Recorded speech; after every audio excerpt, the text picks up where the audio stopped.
ओम शांति। याद विशेष रूप से दो की आती है। याद विशेष रूप से दो की आती है, या तो जिससे घनिष्ठ मित्रता हो, अत्यंत प्रेम हो, जिसके बहुत नज़दीक हो, जिससे मन जुटा हुआ हो, जो बहुत पसंद हो, जिसकी बातें अच्छी लगती हों और जिसकी जीवन पद्धति ठीक लगती हो। अर्थात जो घनिष्ठ मित्र है, मन के मीत हैं, उनकी याद आती है स्वतः। या फिर शत्रु की याद आती है, जिसने बहुत तंग कर रखा है। जब से हमारे जीवन में उसका प्रवेश हुआ है, हम परेशान हैं। वह तो हमें चैन लेने नहीं देता।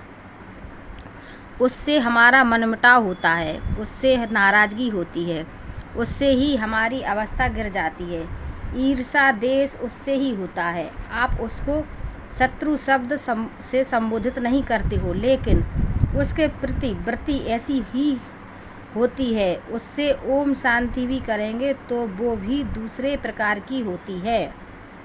जब आपके घनिष्ठ मित्र आते हैं तो वो ओम शांति कैसी होती है आप जानते हैं? यह होती है खिले हुए गुलाब की तरह। वो होती है करेले की तरह। यह मिलता है तो गले लगाकर मिलते हैं, वो मिलता है तो मुंह मोड़कर मिलते हैं। वह मिलन होता है औपचारिक, लेकिन मन में कोई प्यार नहीं होता, जैसे अपने घनिष्ठ मित्र से मिलने में होता है।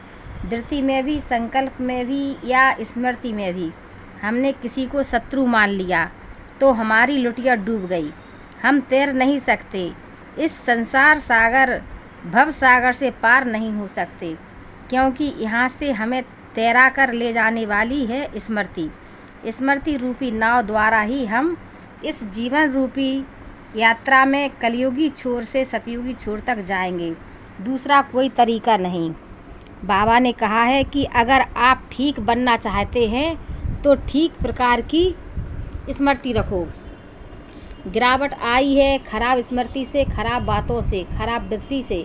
स्मृति, वृत्ति और संकल्प, ये हमारे गिरने और गिराने का साधन बने हैं। अगर हमें उठना है तो अपने कर्मों को श्रेष्ठ बनाना है।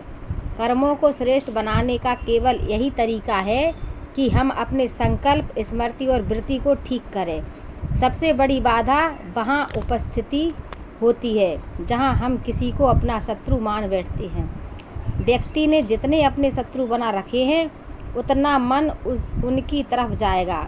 अरे यह भी उससे मिला हुआ है, अरे इसके सामने उसकी बात नहीं करना, ये सब उसको बताएगा। अरे इसको कुछ कहते हैं तो वहाँ तक इसकी रिपोर्ट